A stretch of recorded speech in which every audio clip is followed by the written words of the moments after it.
Alors David a parlé des racines, d'héritage, d'origine, et ça rejoint un peu le message de ce matin. Je vais monter un petit peu plus loin. En fait, beaucoup savent que l'année passée, j'ai eu l'occasion d'aller en Israël, parce qu'il paraît qu'on doit dire Israël et pas Israël, mais Israël.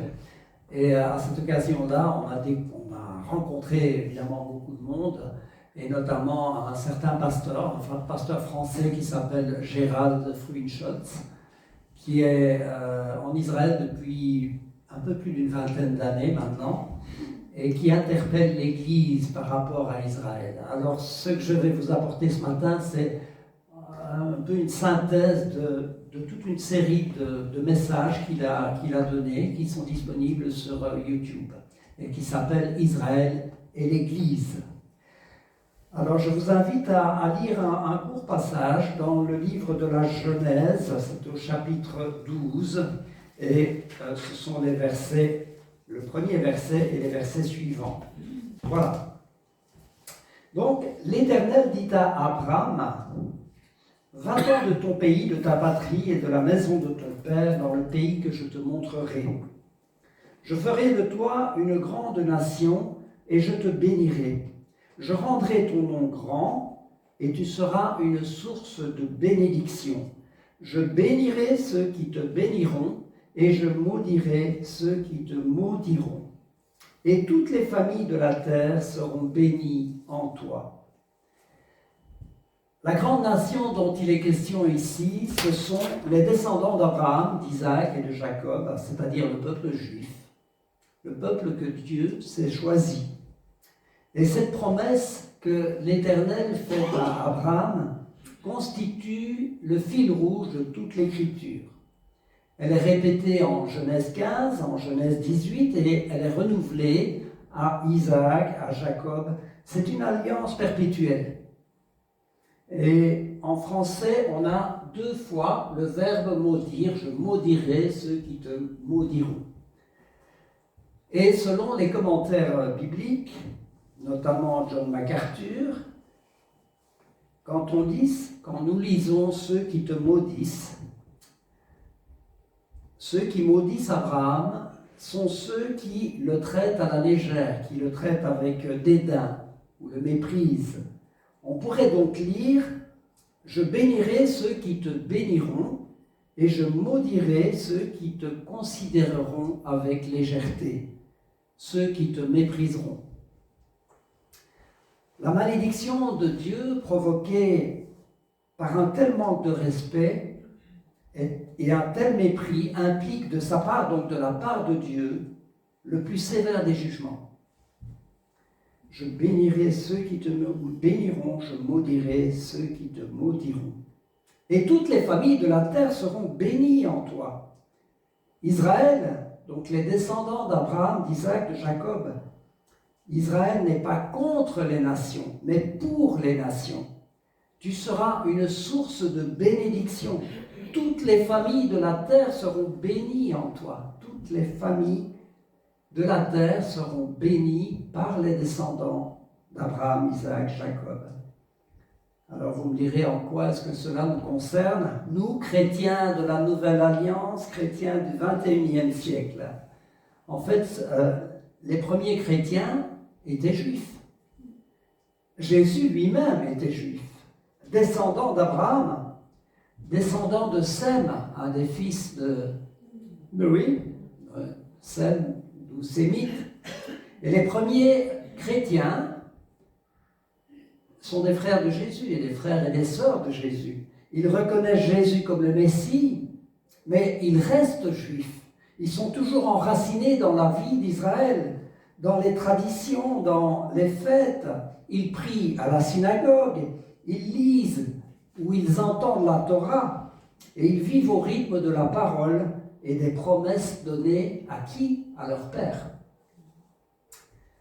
Quand l'apôtre Paul annonce l'évangile aux nations, il explique clairement que les croyants des nations sont des branches greffées sur l'olivier d'Israël.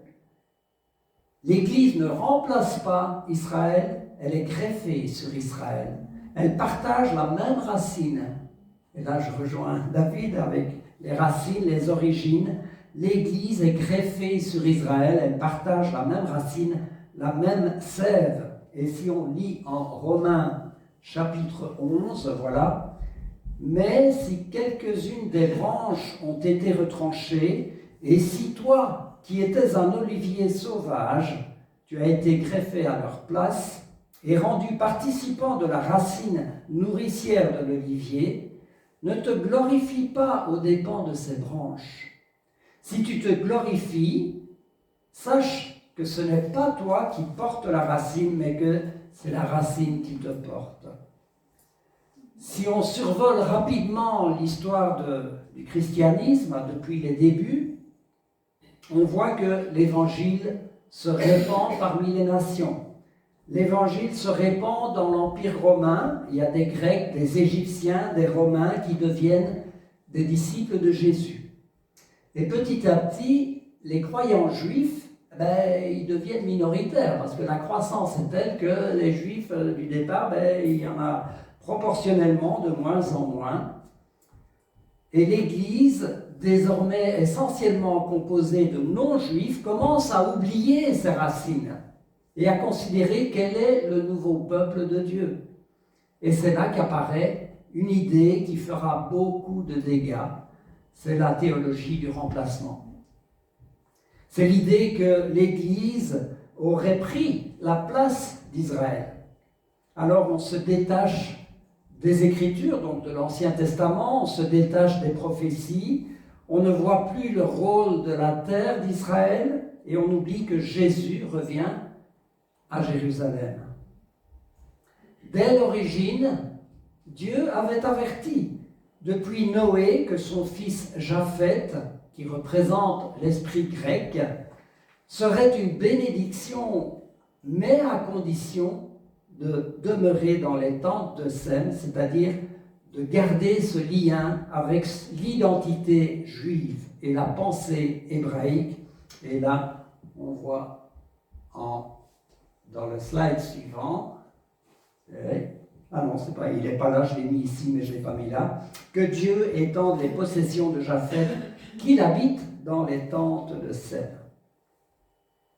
Quand l'Église se coupe d'Israël, elle se coupe aussi du Dieu de l'Alliance, de la pensée hébraïque, de la continuité des prophètes et du sens concret du salut dans l'histoire. Alors la foi devient abstraite, spiritualisée et influencée par la philosophie grecque. On oublie que Dieu se révèle dans une histoire, dans une famille et dans une terre, la terre d'Israël. Et on lit le Nouveau Testament comme un livre détaché de la Bible hébraïque alors qu'il en est l'accomplissement. Remonte un peu. Voilà. Ne te glorifie pas aux dépens de ces branches. Si tu te glorifies, sache que ce n'est pas toi qui portes la racine, mais que c'est la racine qui te porte. Malgré l'exil et les persécutions, Dieu n'a jamais abandonné son peuple. Il l'avait promis. Ézéchiel 36, « Je vous retirerai d'entre les nations, je vous rassemblerai de tous les pays et je vous ramènerai dans votre pays. » Pendant plus de 2000 ans, les Juifs sont dispersés, mais leur identité ne disparaît pas. Ils gardent la langue, les écritures, les fêtes, la mémoire. Je me rappelle avoir entendu parler récemment d'une tribu en Inde, je crois que c'était en Inde, qui avait gardé des traditions, et en fait, des traditions hébraïques, on s'est rendu compte que c'était des Juifs, mais qui n'avaient même pas connu le temps de Jésus. Ils avaient déjà été dispersés avant Jésus. Donc l'identité juive ne disparaît pas, les Juifs gardent la langue, les écritures, les fêtes, la mémoire. Et au XXe siècle, un événement unique dans l'histoire du monde se produit. Un peuple dispersé pendant 2000 ans revient sur sa terre. Israël revient sur sa terre. Et même une langue qui était une langue morte renaît. C'est quelque chose d'extraordinaire. C'est bien plus qu'un événement historique ou politique. C'est un signe éclatant de la fidélité de Dieu à ses promesses. Ésaïe 66, c'est le slide suivant, voilà. Qui a jamais entendu parler de pareille chose? Qui a jamais vu rien de semblable? Un pays peut-il naître en un jour? Une nation est-elle enfantée d'un seul coup? À peine en travail, Sion a enfanté ses enfants. Et donc en 1948, l'État d'Israël est rené. Israël et l'Église ne sont pas des rivaux. Ce sont les deux témoins de Dieu dans le monde. Ensemble, ils préparent l'avènement du Messie. Un Messie qui revient à Jérusalem comme l'ont annoncé les prophètes. On pense à Jérémie, à Ézéchiel, à Ésaïe bien sûr. Et Israël et l'Église ne sont pas des rivaux. Dieu veut réunir deux peuples pour faire un homme nouveau, une nouvelle humanité composée de juifs et de non-juifs réconciliés en Christ. Car il est notre paix, lui qui a des deux, n'en a fait qu'un et qui a renversé le mur de séparation, l'inimitié, ayant anéanti par sa chair la loi des ordonnances dans ses prescriptions. Il a voulu créer en lui-même, avec les deux, un seul homme nouveau, en établissant la paix et les réconcilier avec Dieu l'un et l'autre en un seul corps par la croix, en détruisant par elle l'inimitié. La paix dont il est question ici, c'est bien plus profond comme mot que l'absence de guerre.